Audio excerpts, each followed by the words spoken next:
Un sonido brutal puede destrozar una vida de lujo.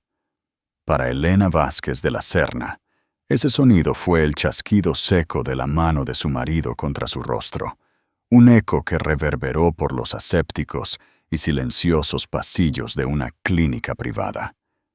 Estaba embarazada, vulnerable, y casada con Ricardo Torres de Guzmán, un célebre multimillonario tecnológico que exigía la perfección. Ese bofetón no fue solo un acto de violencia, fue una declaración de guerra. Lo que Ricardo no sabía era que Elena no era solo su esposa, era la única hija de Arturo Vázquez, un titán de la industria, con un imperio forjado en el acero y la estrategia. Esta no es solo una historia de venganza, es la anatomía de una aniquilación. ¿Cómo pudo la furia imperdonable de un hombre desatar la ira calculada de un padre, poniendo de rodillas a una empresa de miles de millones de euros en el espectáculo público de un juicio? Y la jaula dorada de La Moraleja. La residencia Torres, en el exclusivo enclave de La Moraleja, Madrid, era menos un hogar y más un monumento al éxito moderno. Era una vasta estructura de cristal, acero y hormigón blanco inmaculado, diseñada por un afamado arquitecto para difuminar la línea entre el interior y el exterior. Los ventanales, del suelo al techo, daban a jardines meticulosamente cuidados, donde ni una sola brizna de césped se atrevía a crecer fuera de lugar. Era una casa que había ocupado portadas de revistas de arquitectura, un testimonio del ascenso meteórico de su dueño, Ricardo Torres, fundador y CEO de Torres Innovación. Sin embargo, para su esposa, Elena, se sentía como vivir dentro de una hermosa y estéril pieza de museo. Elena trazó el borde de su taza de té de porcelana, el calor un pequeño consuelo contra el frío matutino que siempre parecía persistir en la cavernosa sala de estar de concepto abierto.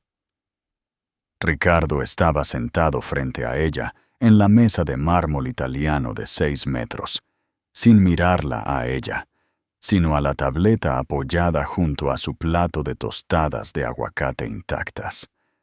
Tenía el ceño fruncido por la concentración, su pulgar deslizando con impaciencia datos bursátiles y análisis de la empresa. Este era su ritual matutino, un espacio compartido ocupado por 2 mundos separados. Las proyecciones trimestrales para Aura se ven fenomenales, anunció a la habitación, no a ella. Aura era el producto estrella de su compañía, un revolucionario sistema de integración domótica inteligente. Proyectamos superar las expectativas de los analistas en un 17%. Las acciones se dispararán. Es maravilloso, Ricardo, dijo Elena, su voz suave. Colocó una mano sobre su vientre, ligeramente hinchado, un gesto protector que se había convertido en algo natural en los últimos 5 meses. El bebé, su hijo, era la única cosa en esa casa fría que se sentía completamente suya, una fuente secreta de calidez y esperanza. Ricardo finalmente levantó la mirada, afilada y evaluadora. A sus 38 años era apuesto de una manera severa y esculpida. Su cabello oscuro estaba perfectamente peinado, su mandíbula marcada y sus ojos, de un penetrante tono gris, parecían calcular y tasar todo lo que veían. Era un hombre hecho a sí mismo, un hecho que mencionaba con incesante frecuencia. Había escalado desde un origen humilde, impulsado por una inteligencia feroz y un pozo sin fondo de ambición. Veía el mundo como una serie de problemas a resolver, de activos a adquirir, de competiciones a ganar. Había adquirido a Elena Vázquez, la hija del industrial de la vieja escuela, Arturo Vázquez, con la misma precisión estratégica que aplicaría a una OPA. Casarse con ella fue su victoria definitiva, el sello final de su llegada al estrato más alto de la élite. Sus ojos se posaron en su mano sobre su estómago. ¿Has estado haciendo las rutinas de yoga prenatal que descargué para ti?, preguntó, su tono menos una pregunta y más una auditoría. Sí, todas las mañanas, respondió ella. Y el plan de comidas aprobado por la nutricionista está en la nevera. Bien, quiero que él tenga el mejor comienzo posible, sin concesiones, dijo él, con una certeza que no permitía otra posibilidad. Ya había llamado al proyecto de renovación de la habitación del bebé Proyecto Aire. La ilusión de su matrimonio perfecto estaba tan cuidadosamente construida como su hogar. Para el mundo exterior, eran una pareja de poder. El brillante visionario tecnológico y su hermosa y elegante esposa. Eran fotografiados en galas benéficas, sus sonrisas perfectamente calibradas para las cámaras. Pero a puertas cerradas, Elena sentía el peso aplastante y constante del control de Ricardo. Había comenzado con pequeñas sugerencias sobre su vestuario, críticas a sus amigos, a quienes consideraba poco ambiciosos, un calendario compartido meticulosamente gestionado, que no dejaba espacio para la espontaneidad. Con el tiempo, había escalado. Monitorizaba los extractos de sus tarjetas de crédito, cuestionando cada compra. Había instalado Aura en su hogar, y mientras lo vendía al mundo como una comodidad, Elena sabía que también era su red de vigilancia. Podía ajustar las luces, ver quién estaba en la puerta y monitorizar las cámaras de seguridad desde su teléfono en cualquier parte del mundo. Era un pájaro en una jaula dorada, y él tenía los códigos de acceso inteligentes. Su padre, Arturo Vázquez, había sido escéptico con Ricardo desde el principio. Arturo era un hombre de otra época y de otra clase. Su riqueza era generacional, construida sobre la logística del acero y astutas inversiones a largo plazo a través de su empresa, Vázquez Consolidada. Era tranquilo, observador, y poseía una columna vertebral forjada en salas de juntas donde los tratos se cerraban con un apretón de manos, no con una nota de prensa llamativa. Él veía una fragilidad en Ricardo, un hambre desesperada de validación que encontraba de mal gusto. «No te ama, Elena», le había dicho Arturo suavemente antes de la boda. «Te está adquiriendo. Eres su activo más preciado». Elena, cegada por el carisma de Ricardo y el romance vertiginoso que había orquestado tan hábilmente, había desestimado las preocupaciones de su padre. Había creído en el hombre que la cortejó con correos electrónicos poéticos y grandes gestos, no en el hombre que ahora comprobaba su ingesta calórica diaria en una aplicación compartida. «Tenemos tu ecografía de las 20 semanas hoy, a las 2», dijo Ricardo, tocando su tableta para ver su agenda. «Mi reunión con la Junta se ha pospuesto hasta las 4 para que pueda llegar. Todo debe ir según lo previsto. El doctor Pérez en la clínica de la Santísima Cruz es el mejor. Me he asegurado de ello. Por supuesto que lo había hecho. Todo en su vida era lo mejor, lo más exclusivo, lo más caro. Todo era parte de la marca Torres. Tengo muchas ganas», dijo Elena, tratando de inyectar algo de entusiasmo genuino en su voz. «Solo quiero saber que está sano». La mirada de Ricardo se endureció por una fracción de segundo. «Lo estará, es un Torres, no hay defectos». La palabra defectos quedó suspendida en el aire, fría y afilada. Era una palabra que usaba a menudo al hablar de negocios. Fallos en el código, debilidades en la estrategia de un competidor. Escucharla aplicada, incluso hipotéticamente, a su hijo no nacido, envió un escalofrío por la espalda de Elena. El calor de su taza de té se había desvanecido. Miró por el vasto ventanal hacia el jardín perfecto e inmaculado, y por primera vez, la jaula dorada se sintió aterradoramente pequeña. Sus paredes de cristal cerrándose a su alrededor.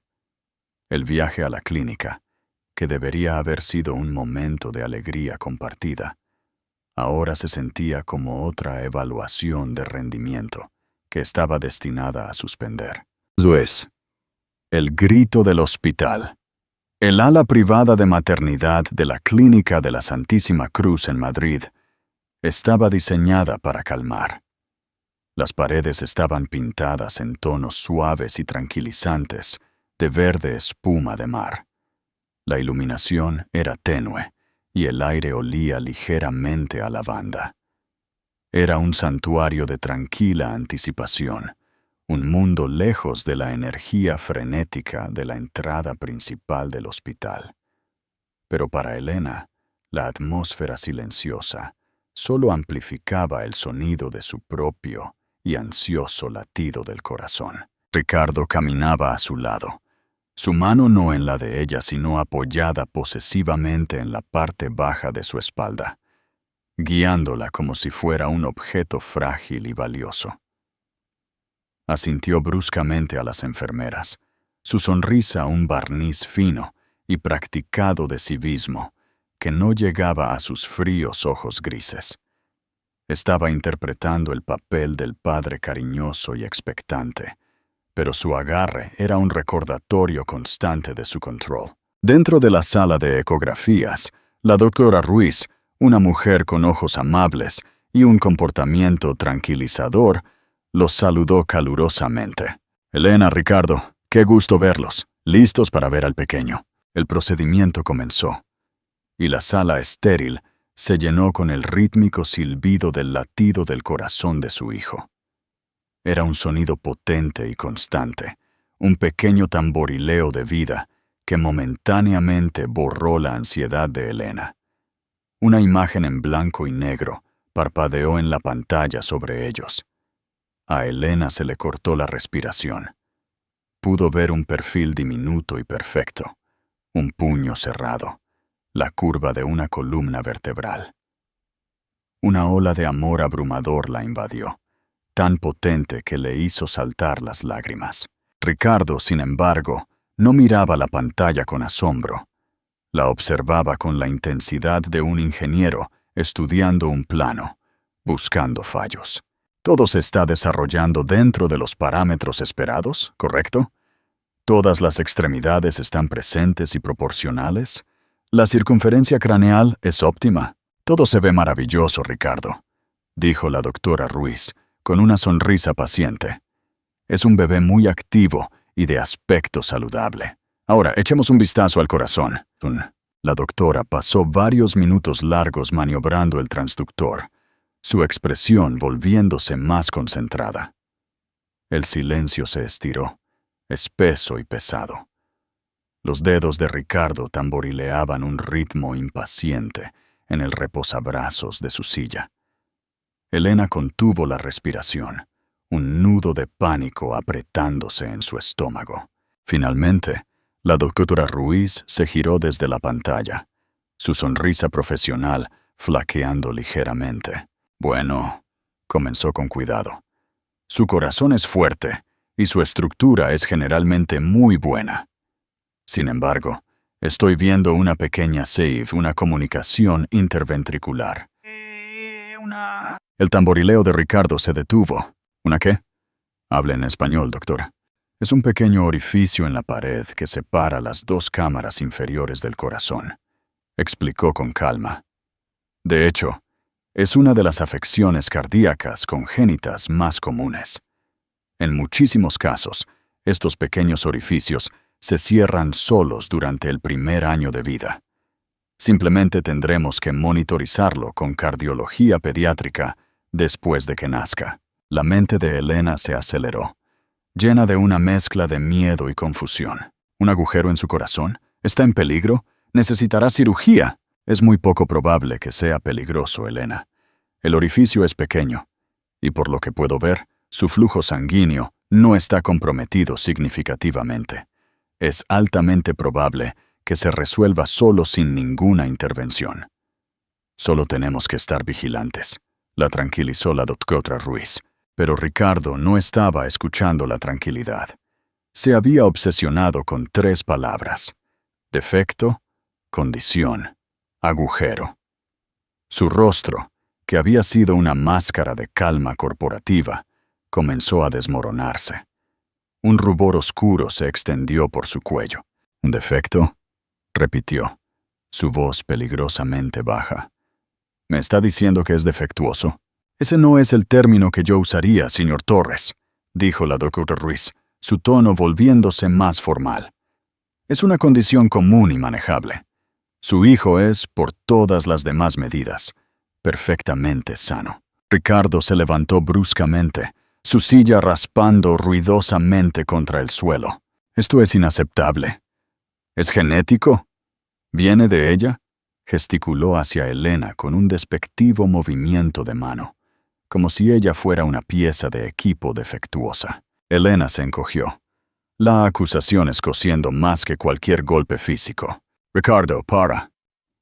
Quiero saber. Pagamos por la mejor atención, la mejor nutrición, lo mejor de todo. Se supone que no hay errores, no hay imperfecciones. Ahora estaba caminando de un lado a otro, un depredador enjaulado, su pulcra fachada despojada para revelar algo crudo y feo debajo. La doctora Ruiz se mantuvo firme. Esto no tiene nada que ver con el cuidado de Elena hacia sí misma o el bebé. Estas cosas simplemente suceden a veces. No es culpa de nadie. Ricardo la ignoró. Dirigió su mirada furiosa hacia Elena, que todavía estaba acostada en la camilla de exploración, vulnerable y expuesta. ¿Hiciste algo? ¿Comiste algo que no debías?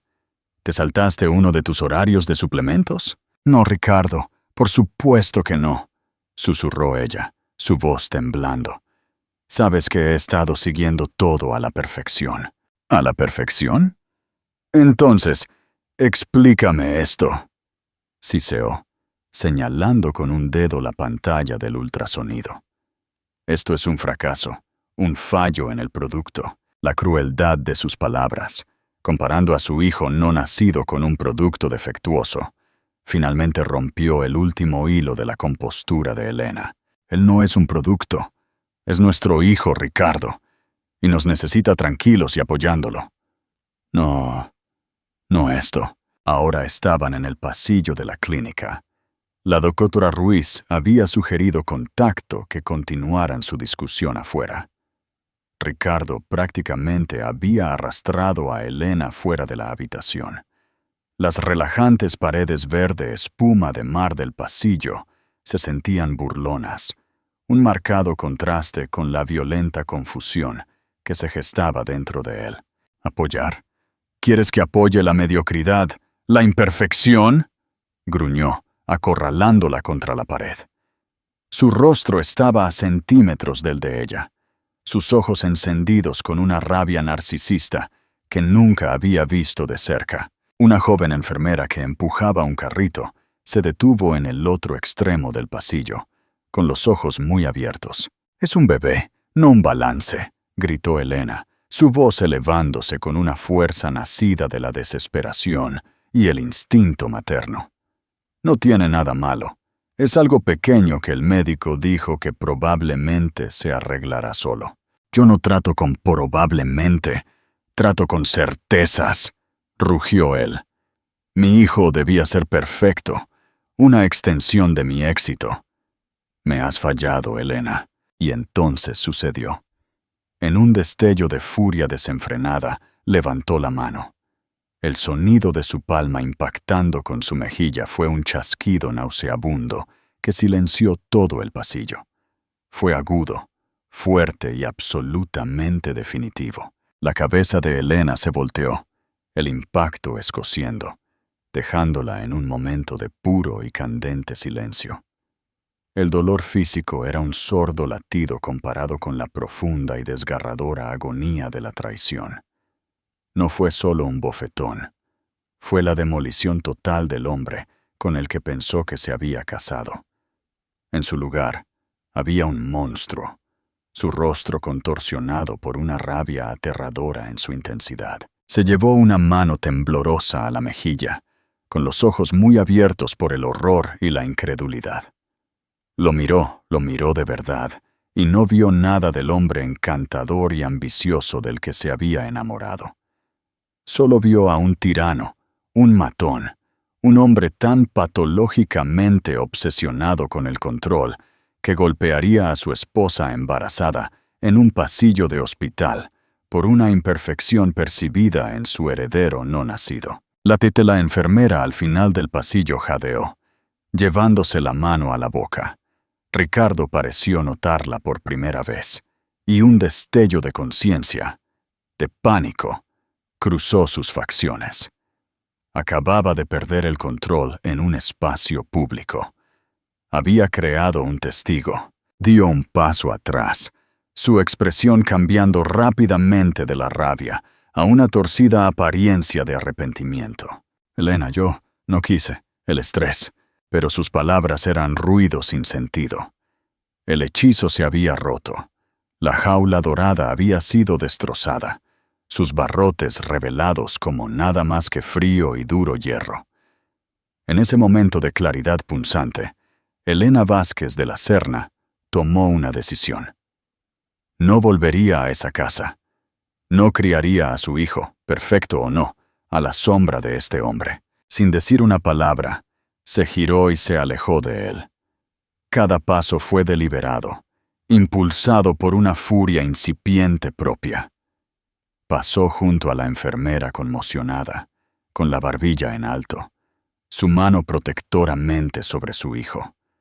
No sabía a dónde iba, solo que era lejos de él.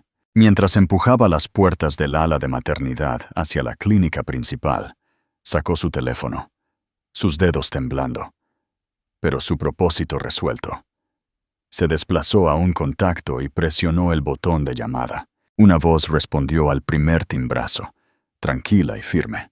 «Elena, ¿está todo bien?» Tomó un respiro tembloroso, el dique de su compostura finalmente cediendo. «Papá», sollozó, la única palabra, llevando el peso de años de miedo tácito y un solo momento de violencia imperdonable.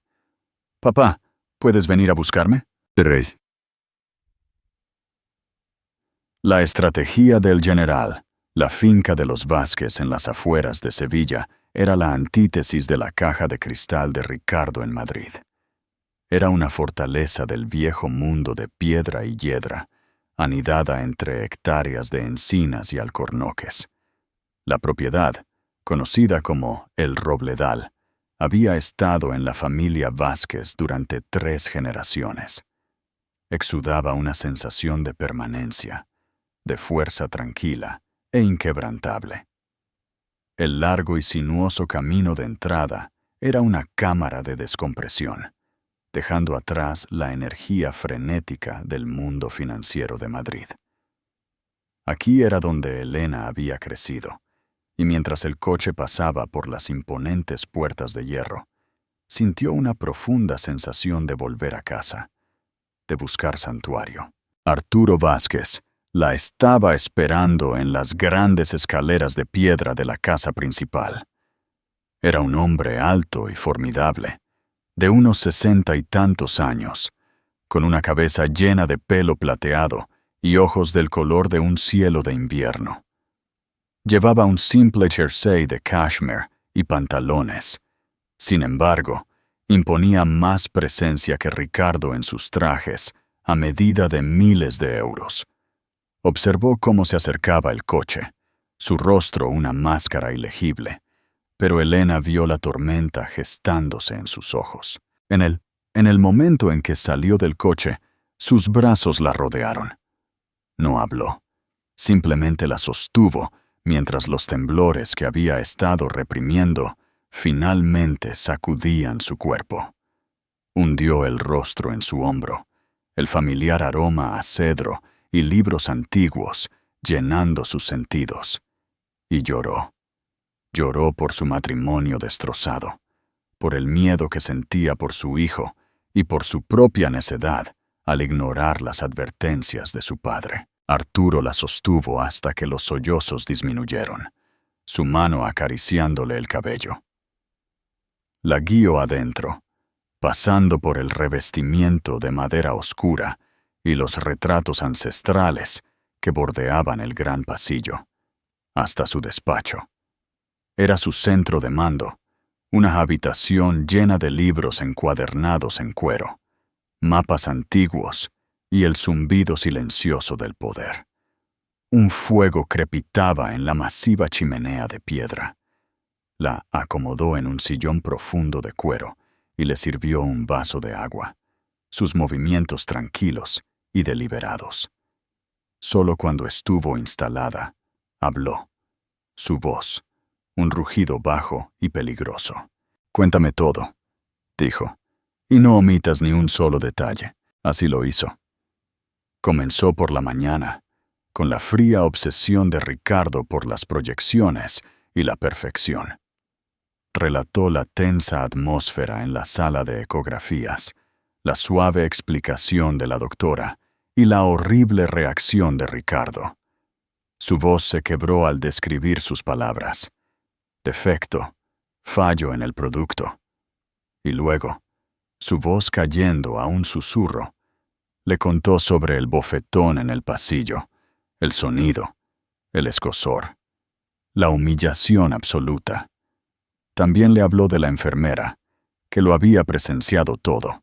A lo largo de su historia, Arturo permaneció perfectamente quieto, con las manos entrelazadas bajo la barbilla. Escuchó con una inquietante inmovilidad depredadora. No interrumpió. No exclamó. Pero Elena podía sentir la temperatura de la habitación desplomándose. El hombre tranquilo y contenido que ella conocía se había ido, reemplazado por el despiadado titán de la industria que había aplastado a competidores y orquestado adquisiciones hostiles.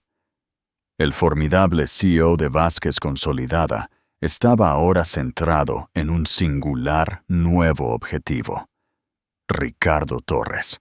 Cuando terminó Moa, un silencio largo y pesado llenó la habitación, solo roto por el crepitar del fuego. Arturo se levantó de su escritorio y caminó hacia el gran ventanal con vistas a los jardines. Por un momento, solo miró los antiguos robles, sus ramas como brazos fuertes y protectores. «El acuerdo prematrimonial que te hizo firmar es formidable», dijo Arturo, todavía de espaldas a ella. Sus abogados fueron muy minuciosos. Protege sus activos, su empresa, sus opciones sobre acciones. Te deja con un acuerdo que para él es el equivalente a calderilla. El corazón de Elena se hundió. Sabía que el acuerdo era de hierro. Ricardo lo había presentado como una simple necesidad de la gestión de la riqueza moderna. «No me importa su dinero, papá. Solo quiero salir. Quiero estar a salvo. Y quiero que mi hijo esté a salvo». Arturo se giró del ventanal, y la mirada en sus ojos era escalofriante. Era la mirada de un general planeando una campaña. «Oh, te sacaremos, y tú y mi nieto estaréis a salvo».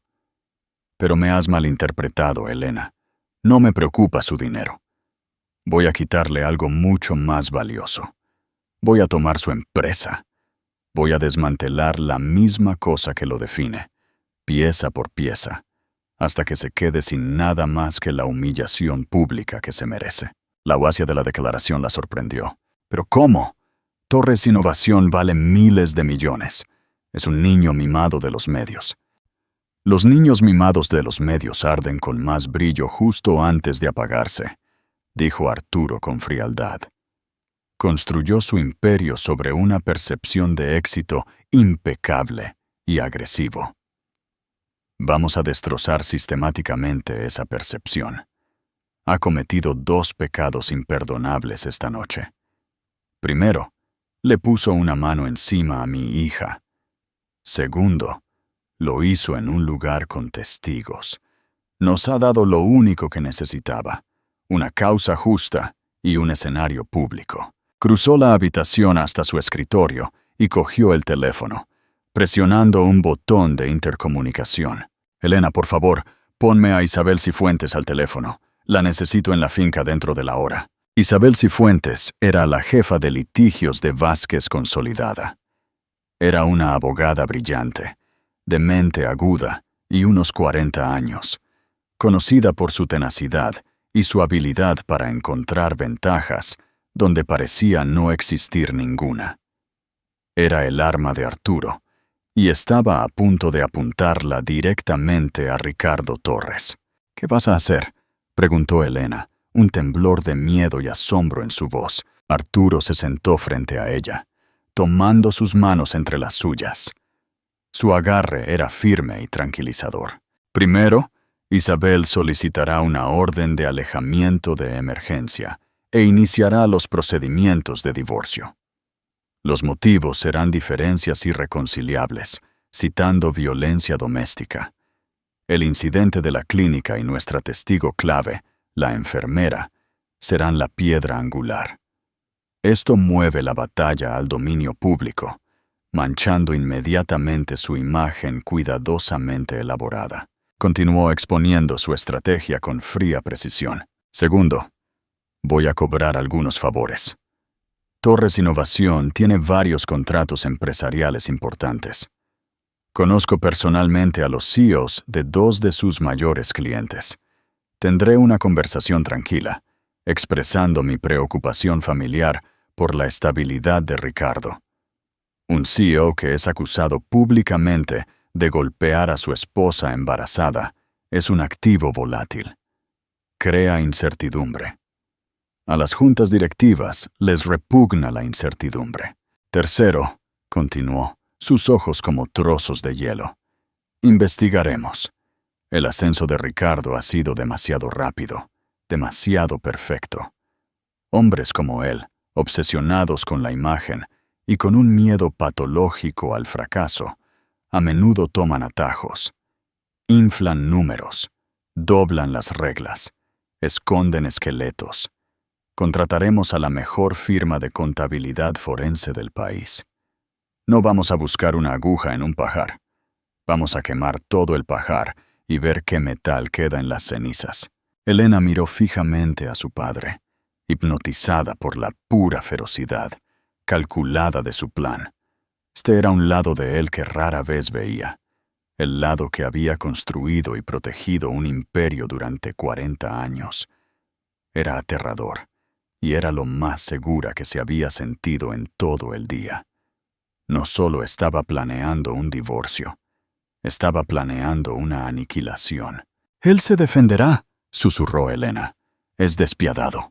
«Sí lo es», asintió Arturo, un destello de algo que parecía respeto por un digno adversario en sus ojos. «Es un tiburón que huele sangre en el agua». Pero ha olvidado una cosa. Arturo se inclinó hacia adelante, su voz cayendo a una promesa baja y gutural. «Yo soy el agua. Un puro». El desmantelamiento corporativo, la primera salva en la guerra de Arturo Vázquez, se disparó menos de 24 horas después de que Elena llegara a El Robledal. La noticia se desató un martes por la mañana, golpeando al mundo financiero como un trueno. No fue un comunicado de prensa o un anuncio corporativo, sino un documento judicial cuidadosamente filtrado que apareció en un destacado blog de la industria tecnológica. CEO de Torres Innovación, Ricardo Torres, recibe orden de alejamiento acusado de violencia doméstica por su esposa embarazada, Elena Vázquez de la Serna. El titular era explosivo. El artículo detallaba la presentación, citando un incidente en la clínica de la Santísima Cruz. Era escaso en detalles, pero cargado de implicaciones. En una hora, fue recogido por todos los principales medios de comunicación.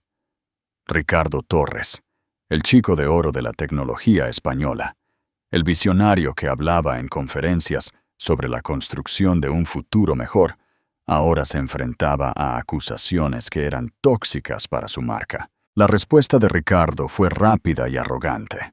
Emitió un comunicado a través de una costosa firma de relaciones públicas. Estas son alegaciones infundadas y maliciosas, programadas para obtener un acuerdo más grande en un divorcio que yo ya estaba planeando iniciar.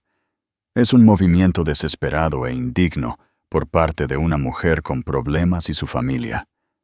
Espero limpiar mi nombre y centrarme en la innovación continua en mi empresa. Pensó que era una batalla por dinero, que se libraría con abogados y publicistas. No tenía idea de que era una batalla por su supervivencia corporativa. En la finca Vázquez, el despacho se había transformado en una sala de guerra. Isabel Cifuentes, una mujer con facciones afiladas y una mente aún más aguda, se movía con un aire de urgencia controlada. Estaba flanqueada por un equipo de abogados junior, mientras Elena estaba sentada tranquilamente junto al fuego, testigo de la deconstrucción de su propia vida. «Su declaración es un error», dijo Isabel, tocando la pantalla de su portátil. «Está atacando el carácter de Elena, llamándola con problemas. Eso nos abre la puerta a presentar pruebas de su comportamiento controlador para contrarrestar su narrativa. El monitoreo de sus gastos, el sistema Aura, los registros de sus planes dietéticos restrictivos para ella. Todo pinta un cuadro». Arturo asintió, sus ojos fijos en el tablero de ajedrez que había colocado cerca de la ventana. Es arrogante. Cree en su propia prensa. Ve esto como una disputa doméstica. No tiene idea de lo que se avecina para su negocio. La segunda fase del plan de Arturo ya estaba en marcha. Hizo 2 llamadas telefónicas. La primera fue a Manuel Castro, el envejecido CEO de una enorme corporación logística, Logística Comstock, que recientemente había firmado un contrato de 100 millones de euros para modernizar sus sistemas con la tecnología Aura de Torres. La segunda fue a la junta directiva de una importante cadena minorista, un inversor inicial y significativo en Torres Innovación. Arturo no hizo amenazas. No necesitaba hacerlo. Simplemente expresó su profunda decepción personal y preocupación por la estabilidad del liderazgo en Torres Innovación. Habló de riesgo de asociación de marca, de deber fiduciario hacia los accionistas. Plantó semillas de duda, las regó con su inmensa credibilidad y luego colgó el teléfono. El efecto no fue inmediato, pero fue insidioso. Los susurros comenzaron en las salas de juntas. Los analistas comenzaron a hacer preguntas cautelosas en las llamadas de resultados. Las acciones de Torres Innovación, que habían estado en una trayectoria ascendente implacable, se tambalearon. Cayeron un 2%, luego un 3%. Fue una pequeña caída, pero fue el primer signo de sangre en el agua. Mientras tanto, la tercera y más crucial fase del ataque estaba en marcha. Arturo había contratado a Kroll, la principal firma de investigación corporativa y consultoría de riesgos del mundo. Un equipo de contables forenses, exagentes y analistas de datos descendió sobre el caso. Se les dio una simple directiva: encontrar la podredumbre. Su primer objetivo fue el acuerdo prematrimonial. El equipo de Isabel leyó y releyó el documento de 100 páginas, buscando cualquier debilidad. Era, como había señalado Arturo, una fortaleza. Había sido diseñado por un equipo de los abogados más despiadados del país. Blindaba explícitamente todos los activos de Ricardo, sus acciones de la compañía y cualquier revalorización de su valor durante el matrimonio. «Es brutal», admitió Isabel a Arturo una tarde. «Tiene una cláusula aquí que renuncia a los derechos de Elena sobre cualquier propiedad comunitaria derivada de sus esfuerzos empresariales. Legalmente, tiene derecho a casi nada más allá del acuerdo estipulado. Él la vio como un accesorio temporal desde el primer día». Elena, al escuchar esto, sintió una nueva ola de humillación. No le importaba el dinero, sino la naturaleza fría y premeditada de todo. Demostraba que su padre tenía razón. Había sido una adquisición. «Olvida el acuerdo por ahora», ordenó Arturo. «Es una distracción. Mira la empresa. Mira sus finanzas». Un hombre que miente a su esposa es un hombre que miente a sus accionistas. El equipo de Kroll comenzó una inmersión profunda en las presentaciones públicas de Torres Innovación. Durante semanas no encontraron nada. El crecimiento de la empresa parecía espectacular, pero legítimo.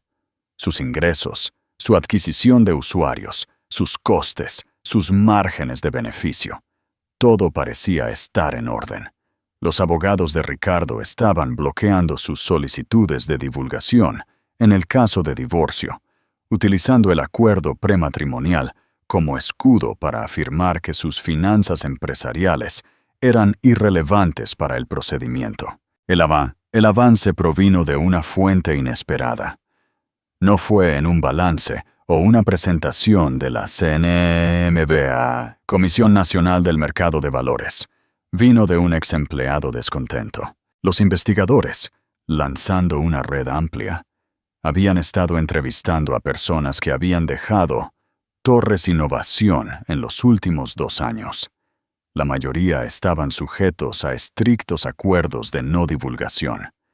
Pero un ingeniero de software de nivel medio, que había sido despedido 6 meses antes, estaba lo suficientemente amargado como para hablar. Les habló de un proyecto con nombre en clave. Proyecto Dédalo. Explicó que Torres Innovación se estaba preparando para lanzar una nueva línea de hardware de seguridad a nivel empresarial. La anticipación del mercado para este producto era inmensa y era un factor importante en la creciente valoración de las acciones de la compañía. Afirmó que Ricardo había estado prometiendo a inversores y clientes una fecha de lanzamiento que era salvajemente optimista. El hardware, alegó el ingeniero, estaba plagado de fallos y vulnerabilidades de seguridad críticas. Ricardo lo sabía, pero estaba avanzando de todos modos, planeando arreglar los problemas con parches de software después del lanzamiento. «Está cocinando la hoja de ruta, no los libros», informó el líder del equipo de Kroll a Arturo e Isabel. «Está vendiendo un futuro que sabe que no puede cumplir a tiempo. Está engañando deliberadamente a los inversores y al mercado sobre la preparación de su próximo gran producto para mantener el precio de las acciones inflado». Era una grieta en la armadura. No era fraude, todavía no, pero era un claro caso de engaño. «Esto nos da influencia», dijo Isabel, sus ojos brillando. «Podemos usar esto en el proceso de divorcio. Podemos argumentar que su verdadera situación financiera no es lo que parece, que ha inflado el valor de sus activos a través de prácticas engañosas. Podría ser suficiente para convencer a un juez de que ignore el acuerdo prematrimonial y permita una divulgación más amplia». Justo cuando este nuevo frente se abría, Ricardo cometió otro error arrogante. Aceptó una entrevista de televisión en vivo en una importante cadena de noticias financieras para abordar los rumores infundados y proyectar una imagen de fuerza.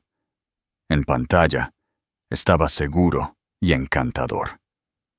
Desestimó el divorcio como un asunto privado, un tema doloroso, pero separado de su vida profesional. «Torres Innovación es más fuerte que nunca», declaró, mirando directamente a la cámara. «Y nuestro próximo lanzamiento de producto, Dédalo, revolucionará la industria en el 4º trimestre de este año. Lo puedo garantizar personalmente». En el despacho de El Robledal, Arturo Vázquez observó la pantalla y una sonrisa lenta y fría se extendió por su rostro. «Acaba de mentir», dijo Arturo en voz baja, «a millones de personas. Acaba de cometer fraude de valores en la televisión nacional». Isabel Cifuentes ya estaba marcando el número de su equipo en su teléfono. «Consigan una transcripción de esa entrevista Cada palabra, lo tenemos. Ricardo pensó que estaba luchando una guerra por la opinión pública. Estaba a punto de descubrir que en realidad estaba luchando por su libertad. V. El juicio final. La comparecencia televisiva de Ricardo Torres fue, según todas las medidas públicas, un éxito rotundo. Las acciones de la compañía, que habían estado flaqueando, se estabilizaron e incluso subieron un punto porcentual. Sus confiadas declaraciones sobre el proyecto Dédalo tranquilizaron a los inversores nerviosos. Había superado la tormenta inicial del anuncio de divorcio y se sentía intocable, protegido dentro de su fortaleza de riqueza y protecciones legales. Celebró esa noche abriendo una botella de vino de 1.000 euros a solas en su estéril mansión, creyendo que había superado al viejo y lento Arturo Vázquez. Estaba peligrosamente equivocado. La entrevista no fue el final del asunto. Fue la munición que el equipo de Arturo había estado esperando. Isabel Cifuentes presentó inmediatamente una moción en el juzgado de familia. Fue una pieza magistral de maniobra legal. Argumentó que las declaraciones financieras públicas de Ricardo ya no podían ser confiables. Sostuvo que al garantizar un lanzamiento de producto que sabía que era tecnológicamente inviable en el plazo establecido, había inflado artificialmente el valor del patrimonio conyugal. Por lo tanto, el acuerdo prematrimonial, que se basaba en una divulgación completa y honesta de los activos en el momento de la firma y durante el matrimonio, era potencialmente anulable debido a falsedad fraudulenta. No solo está engañando al mercado, argumentó Isabel ante un juez escéptico, está engañando a este tribunal sobre el verdadero y estable valor de sus participaciones. No podemos tener una división justa y equitativa de la poca propiedad conyugal que existe si una parte está activamente involucrada en lo que equivale a un juego de manos corporativo. Solicitamos, no, exigimos, la divulgación completa de todos los documentos internos relacionados con el proyecto Dédalo. Los abogados de Ricardo se defendieron furiosamente, tachando la moción de expedición de pesca sin fundamento. Pero la semilla de la duda había sido plantada. El juez, intrigado por la audacia de la afirmación y los convincentes argumentos de Isabel, no concedió la divulgación completa, pero aprobó una indagación limitada y específica en el cronograma interno del proyecto Dédalo y los informes de prueba. Era la grieta en la presa que Arturo había estado esperando. Simultáneamente, las consecuencias de las llamadas telefónicas silenciosas de Arturo comenzaron a caer en cascada. Logística Comstock, el gigante de la logística, anunció que posponía indefinidamente la integración del sistema Aura de Torres, citando la necesidad de reevaluar a sus socios tecnológicos a la luz de nueva información. El comunicado de prensa cuidadosamente redactado nunca mencionó la vida personal de Ricardo, pero todos en la industria podían leer entre líneas. La pérdida de un contrato de 100 millones de euros envió una onda de choque a través de la comunidad tecnológica DUA. Las acciones de Torres Innovación cayeron un 7% en un solo día. El pánico comenzó a instalarse en el círculo íntimo de Ricardo. Los miembros de su junta, que previamente habían sido apaciguados por su confianza, ahora llamaban a todas horas exigiendo respuestas. La atmósfera dentro de la reluciente sede de Torres Innovación pasó de ser de ambición arrogante a paranoia silenciosa. La presión era más intensa sobre un hombre, Javier Ruiz, el director financiero, CFO de Torres Innovación. Javier era un contable brillante pero cauteloso que había estado con Ricardo desde los primeros días. Era el arquitecto de los modelos financieros de la empresa, pero se sentía cada vez más incómodo con el abismo entre las promesas públicas de Ricardo y su realidad interna. Sabía que el hardware de Dédalo era un desastre. Había discutido con Ricardo en privado, advirtiéndole que estaban creando un pasivo masivo. Ricardo había desestimado sus preocupaciones, cegado por su propia arrogancia. «Vendemos el futuro, Javier», había dicho. «Ya haremos que el presente se ponga al día después». Javier Ruiz estaba ahora en una posición imposible. Se le pedía que firmara proyecciones financieras que sabía que estaban construidas sobre una mentira. La nueva indagación del tribunal sobre Dédalo significaba que su trabajo pronto estaría bajo un microscopio legal.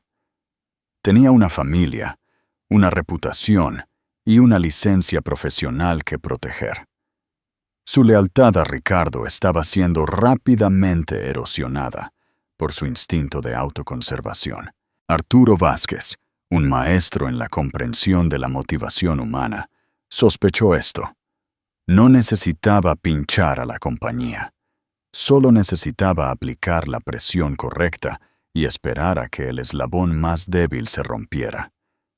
A través de un discreto investigador externo, se transmitió un mensaje a Javier Ruiz. Era simple y no atribuido. La primera persona en cooperar a menudo obtiene el mejor trato. El mensaje cayó en terreno fértil. Esa noche, Javier Ruiz se sentó en su oficina en casa, mirando una hoja de cálculo que proyectaba el lanzamiento de Dédalo. Era una obra de ficción, una fantasía de números que se le había ordenado crear. Pensó en las posibles consecuencias: demandas de accionistas, investigación de la CNMV, ruina profesional, incluso prisión. Luego pensó en el mensaje anónimo. Tomó una decisión. Usando un teléfono desechable prepagado, llamó a un número que le habían dado. Isabel Cifuentes respondió. «Soy Javier Ruiz», dijo, su voz apenas un susurro. «Soy el director financiero de Torres Innovación.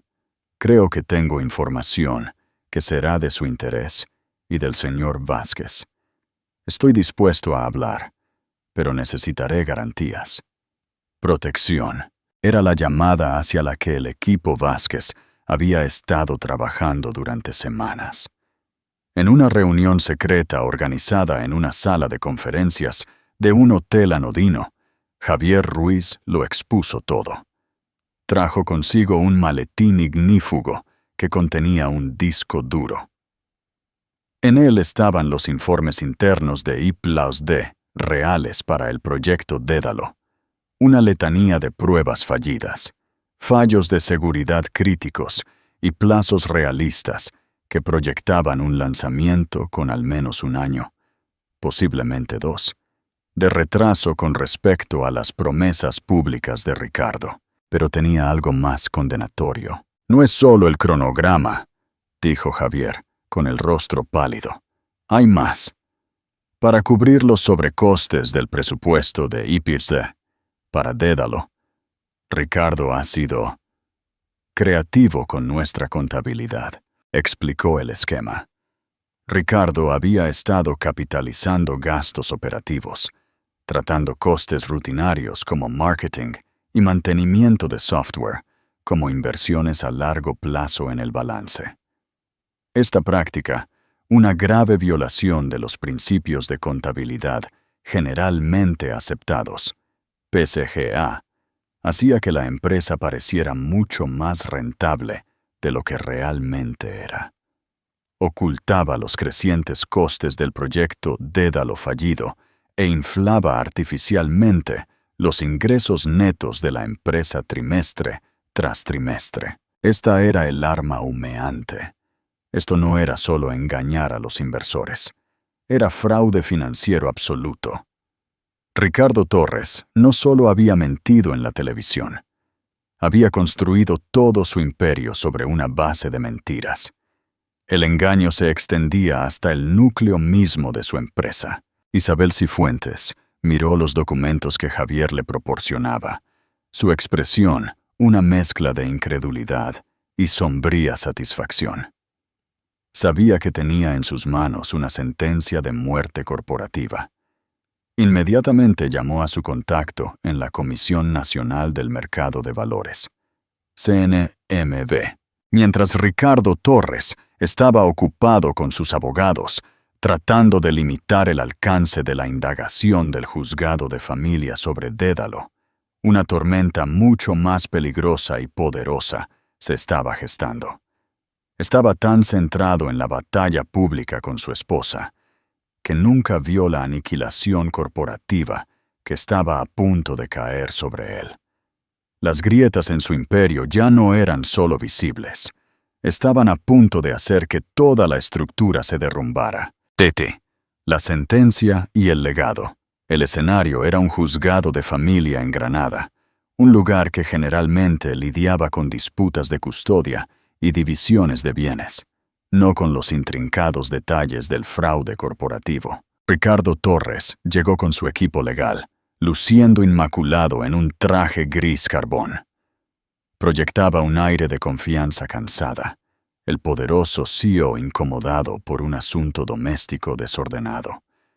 Creía que su equipo legal había contenido con éxito el daño, limitando la indagación de Dédalo a unos pocos documentos fuertemente redactados.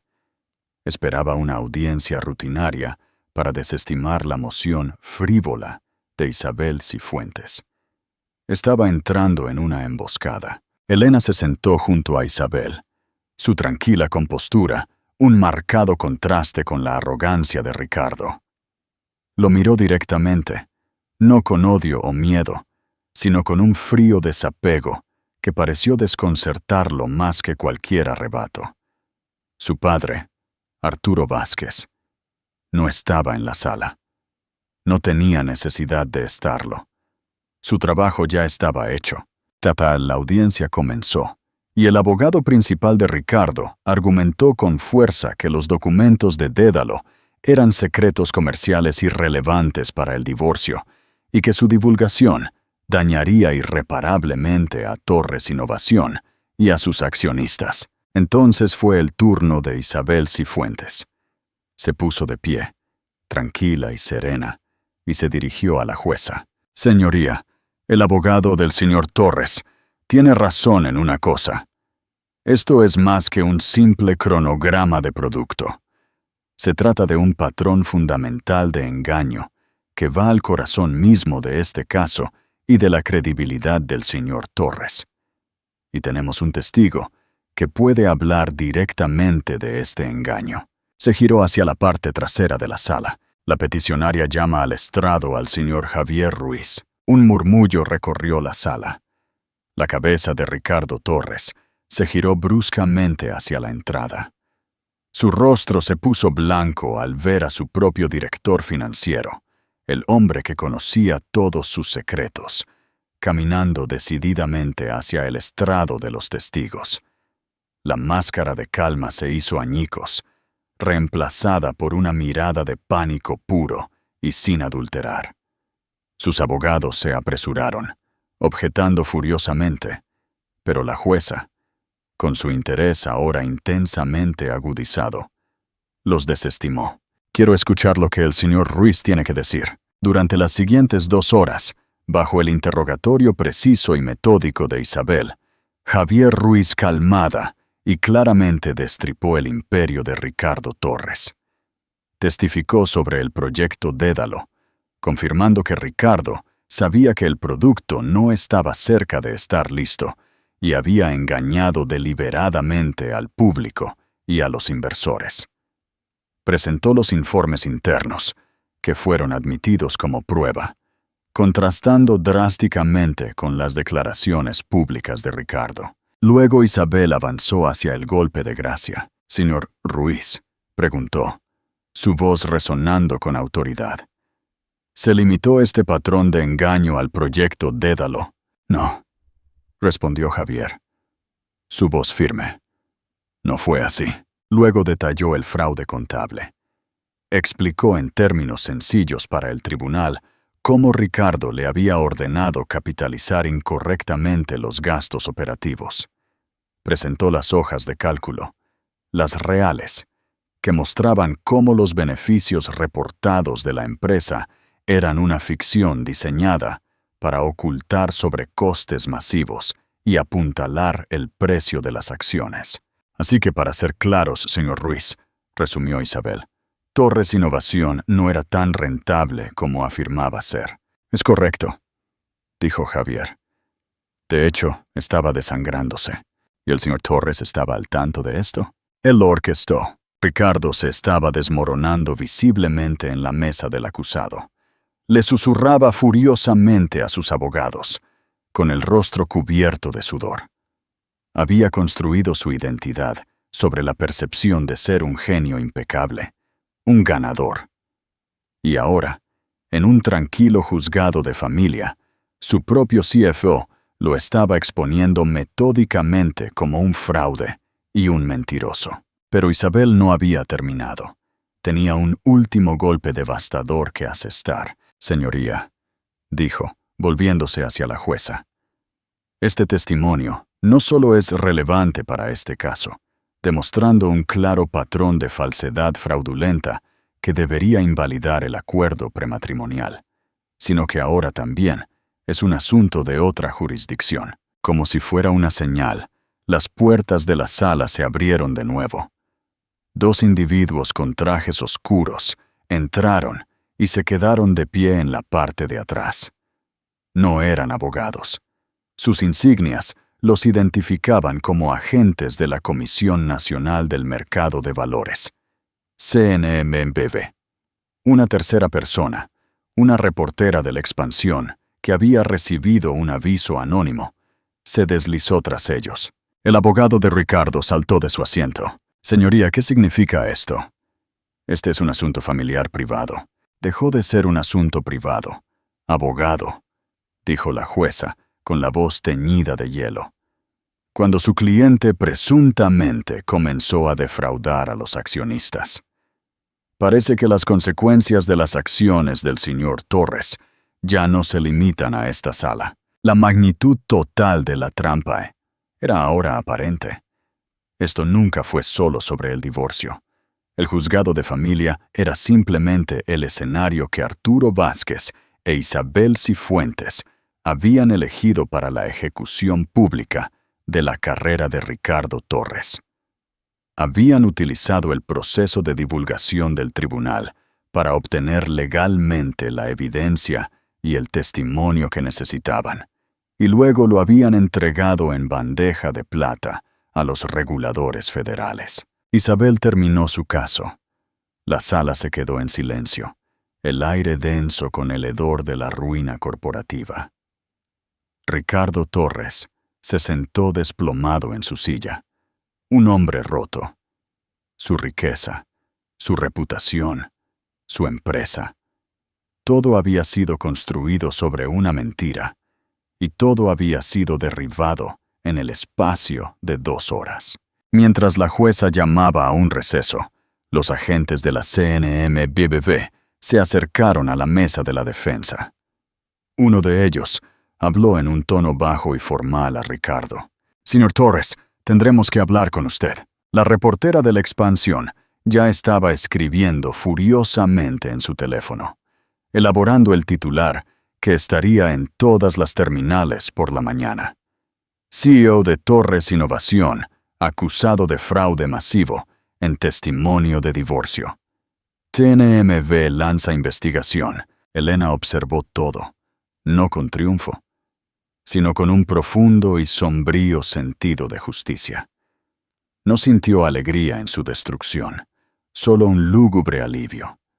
El hombre que la había aterrorizado, que la había golpeado y llamado defecto a su hijo no nacido, estaba siendo desenmascarado ante el mundo. Mientras se levantaba para salir de la sala, con la mano apoyada en su estómago, no miró hacia atrás, al naufragio del hombre que una vez había amado. Estaba mirando hacia el futuro, hacia la nueva vida que ahora era libre de construir para sí misma y para su hijo. La jugada había funcionado. El rey había sido derrocado. «Zetua», El nuevo amanecer de Elena. Las secuelas de la audiencia judicial fueron rápidas y brutales.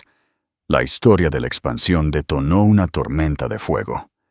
La cotización de las acciones de Torres Innovación fue suspendida, pero cuando reabrió al día siguiente, fue un baño de sangre. El precio de las acciones se desplomó en más de un 90%, desde que la negociación se detuviera de nuevo. La empresa, una vez la niña mimada de la tecnología española, era efectivamente inútil. La junta directiva, enfrentándose a una investigación de la CNMV y a un tsunami de demandas de accionistas, convocó una reunión de emergencia y votó por unanimidad la destitución de Ricardo Torres por causa justificada. Fue escoltado fuera del edificio, con una caja de sus efectos personales en las manos, un paria en el mundo que una vez lo había adorado. Las batallas legales que se avecinaban para él eran inmensas. Una investigación federal por parte de la CNMV, una probable investigación criminal por parte de la Fiscalía por fraude de valores, y una letanía de demandas civiles que lo despojarían de lo que quedara de su fortuna personal. El divorcio, en comparación, se convirtió en una nota a pie de página. Con el acuerdo prematrimonial, por la evidencia de su fraude, los abogados de Ricardo, reconociendo la futilidad de una pelea, rápidamente aceptaron un acuerdo.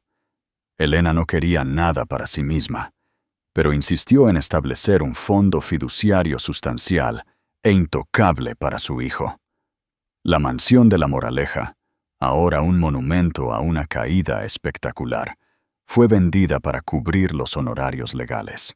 6 semanas después, en el ambiente tranquilo y pacífico de la Clínica de la Santísima Cruz, el mismo lugar donde su antigua vida había terminado, Elena dio a luz a un niño sano. Lo llamó Nicolás Arturo Vázquez. Lo sostuvo en sus brazos, maravillada por sus pequeños dedos y el suave mechón de pelo oscuro en su cabeza. El cardiólogo pediátrico que vino a revisarlo sonrió. El pequeño orificio en su corazón, el llamado defecto que había provocado la rabia de Ricardo, ya estaba comenzando a cerrarse por sí solo, tal como había predicho la doctora Ruiz. Era, en todos los sentidos importantes, perfecto. Arturo Vázquez fue el primer visitante. El formidable titán de la industria se derritió al ver a su nieto. Sostuvo al bebé con una ternura que Elena no había visto en años. Sus ojos, generalmente tan agudos y calculadores, volviéndose suaves por la emoción. «Se parece a ti», dijo Arturo, en voz baja, con la voz quebrada. «Tiene tu fuerza», replicó Elena, sonriendo. No hablaron de Ricardo. No había necesidad. Su nombre se había evaporado de sus vidas. Un fantasma de un pasado que ya no tenía ningún poder. En los meses que siguieron, Elena descubrió una fuerza e independencia que nunca supo que poseía. Se mudó de la finca de su padre a una casa hermosa y cómoda propia, en un vecindario tranquilo, un lugar lleno de luz y calidez, no de frío cristal y acero. Se centró en ser madre, encontrando una alegría profunda y duradera en los simples ritmos de la vida de Nicolás. Pero también sintió un nuevo sentido de propósito. Su experiencia le había abierto los ojos al terror oculto que muchas mujeres enfrentan a puerta cerrada, a menudo sin los recursos que ella tuvo la suerte de tener. Con la guía de su padre y una porción significativa de su acuerdo, estableció la Fundación Vázquez para mujeres y niños. Su misión era proporcionar ayuda legal, refugio y apoyo financiero a las víctimas de abuso doméstico, ayudándolas a escapar y reconstruir sus vidas. Se convirtió en una defensora apasionada y elocuente, utilizando su historia no para dar lástima, sino para empoderar a otras. Una tarde soleada, Aproximadamente un año después del nacimiento de Nicolás, Elena estaba en un parque, empujándolo en un columpio. Él se reía, sus pequeñas piernas pataleando con deleite. Su teléfono vibró. Era una alerta de noticias. Ricardo Torres acababa de ser sentenciado a 10 años de prisión federal. Leyó el titular, respiró hondo el aire fresco y limpio, y luego guardó el teléfono. No sintió nada, ni ira, ni satisfacción, ni siquiera lástima. Él era simplemente un capítulo de su vida que ahora estaba cerrado, una historia que había terminado. El sonido de la risa de su hijo era lo único que importaba. Arturo Vázquez había prometido una vez quitarle lo que definía a Ricardo Torres. Lo había logrado. Pero en el proceso, Elena había encontrado lo único que la definiría para siempre. No como esposa, o hija, o víctima, sino como madre, superviviente y un faro de esperanza para los demás. El sol estaba cálido en su rostro. Su hijo se reía. Y por primera vez en mucho tiempo, era completa y absolutamente libre. Únete a la causa de Elena. Llamadas a la acción. La historia de Elena es un poderoso recordatorio de que la verdadera fuerza no se encuentra en una cartera de acciones o en la portada de una revista, sino en el coraje para alejarse de una vida que te está destrozando. Se trata del amor feroz y protector de un padre y la increíble resiliencia de una mujer que convirtió su dolor más profundo en su mayor propósito. Ricardo Torres perdió un imperio construido sobre mentiras, pero Elena Vázquez construyó un mundo nuevo para ella y su hijo fundado en la verdad, el coraje y la compasión. Su viaje de una jaula dorada a una vida de libertad y defensa nos muestra que incluso después de las tormentas más devastadoras, un nuevo amanecer es siempre posible. Si te conmovió la lucha de Elena por la justicia y su nuevo comienzo, por favor, muestra tu apoyo. Dale me gusta para hacernos saber que esta historia resonó contigo. Compártela con alguien que necesite escuchar una historia de resiliencia. Y lo más importante, suscríbete a nuestro canal y toca la campana para no perderte nuestra próxima inmersión profunda en historias que importan. Tu apoyo nos ayuda a sacar a la luz narrativas más atractivas como esta. Gracias por escuchar.